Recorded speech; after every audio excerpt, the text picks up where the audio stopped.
Kamusta kayong lahat? Ito po ulit si Chance. Sana nasa okay kayong kalagayan. Samahan niyo ulit ako maglibot-libot sa napakagandang lugar na Bicol. Puntahan natin ang isang grapes farm dito sa Iriga. Punta din tayo sa isang deer farm. Pagtapos, diretso na din tayong akyatin ang Mount Isarog. Sulitin natin ang inyong panunood.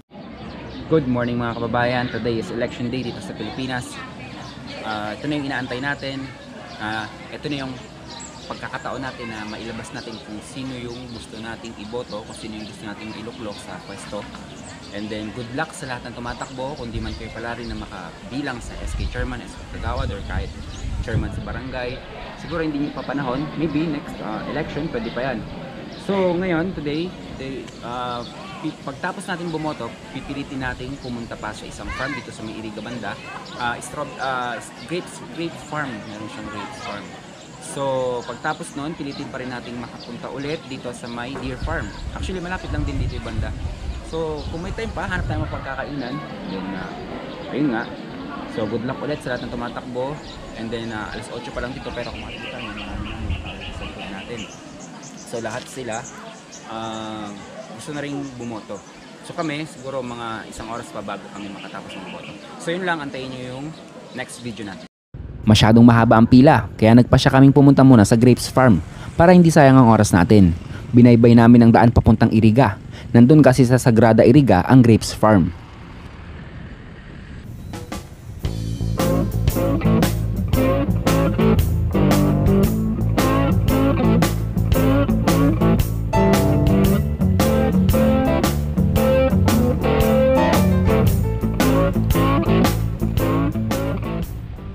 Inabot kami ng ulan kaya pahinga muna. Then biyaya ulit paakyat. May napagtanungan kami saan papunta ang grapes farm. Ang kaso nakalagpas pala kami. Kaya kumain muna kami dito sa simpleng karinderya na nadaanan namin. Ang ganda din ng view dito.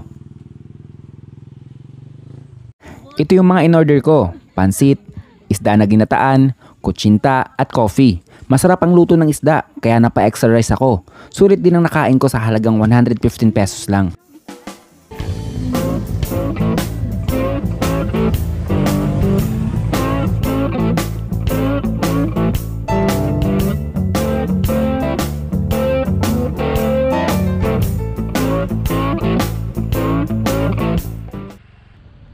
Pagtapos namin kumain, diretso ulit sa pupuntahan. Medyo maulan kasi dito kaya alalay lang sa takbo. At nakakatawa dito dahil taas baba ang daanan. Medyo matatarik ang mga daanan. Galing kami sa may grapes farm kaya lang wala pa yung bunga, maliliit pa yung mga bunga niya. By December daw ang harvest. Pwede na raw mag-harvest ng grapes doon, and then pwede rin mag-harvest ng honey. So by the way, doon tayo pupunta sa Mount Isarog. Puntahan natin yung deer farm para hindi sayang yung oras natin. Hindi pa kasi kami nakakaboto. So pasyal muna tayo habang marami pang nakapila doon sa barangay. Punta muna tayo doon sa may bundok na yun, Mount Isarog.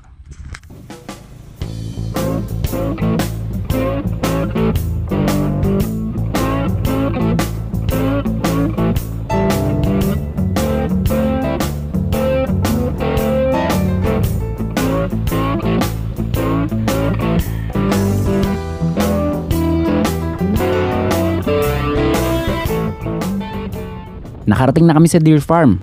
Kaya nga lang hindi pwedeng pumasok. Nakakwentuhan ko ang isa sa pinakamatagal na caretaker dito. At sabi niya, noon daw pwedeng pumasok ang mga turista. Since nagka-pandemic ng 2 years, walang dumadalaw dito hanggang naging mailap ang mga usa. Dahil nga hindi na sila nakakakita ng tao. Nagtry daw silang papasukin nakaraan ng ibang turista. Ang kaso, sinusuwag sila. Ang iba ay tumatakbo papalayo.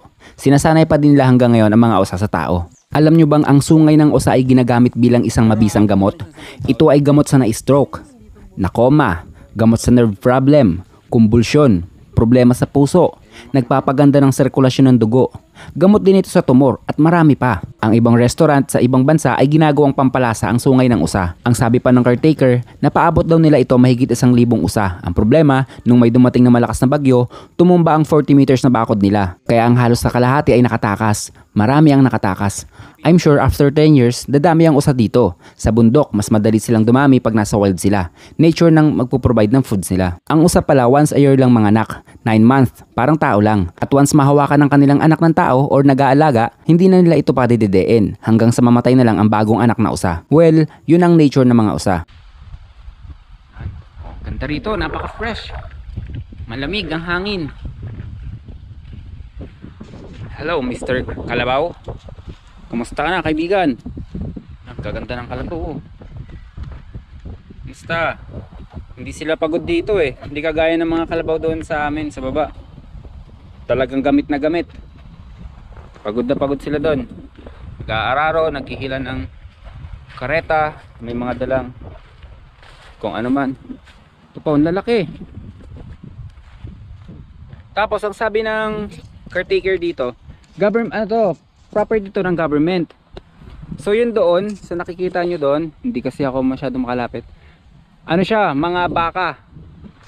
So nakukuha na nila ng gatas, pero so far daw bago pa lang din kasi yan, hindi pa sila nakaka-produce ng maraming gatas dahil mapapayat daw yung mga baka doon. Pagtapos sa Deer Farm, diretso akyat tayo sa Isarog, Consosep. Dito yan sa Ocampo, Camsur. Napakagandang bayan. Ang Mount Isarog ay isa sa 4 na aktibong bulkan sa Kabikulan. Kasama dyan ang Mount Mayon, Mount Bulusan, at Mount Asog or Iriga. Sa pag-aaral ng United States Geological Survey, 4,300 years ago nung huling pumutok ang Mount Isarog at umabot ng 20 kilometers ang inabot ng ibinuga ng bulkan. Kaya kung mapapasyal kayo dito, una nyong mapapansin dito ay ang mga malalaking bato na malalaman nyo na kaagad na galing ito sa bulkan. Dumaan muna kami sa cafe na ito para magpatila ulit ng ulan at tikman na din ang kanilang kape. Nag-order ako ng Cafe Arabica at Sagada at 2 sandwich. Yung lasa ng tuna sandwich nila same as typical na lasa ng normal na tuna sandwich. Ganon din yung lasa ng kape. Hindi siya katapangan. Naglagay ako ng kaunting asukal. Actually di naman talaga ako nag-aasukal pag nainom ako ng kape.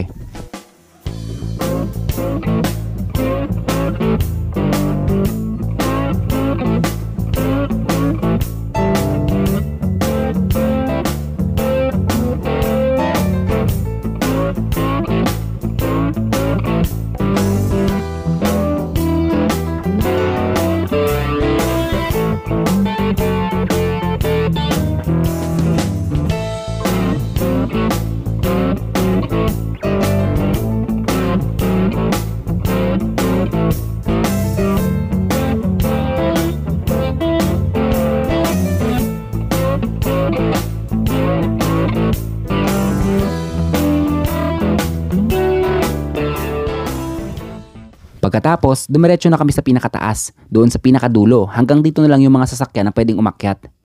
Inakyat ko din itong grotto, meron itong 106 na baitang. Tignan nyo, ultimo steps detailed. Hindi lang foods at gala ang makikita nyo sa ating video, marami din kayong malalaman, kaya sulit na sulit ang oras nyo at pagtambay dito. Follow na kayo kung nasa Facebook kayo, at subscribe na kayo kung nasa YouTube naman kayo nanonood.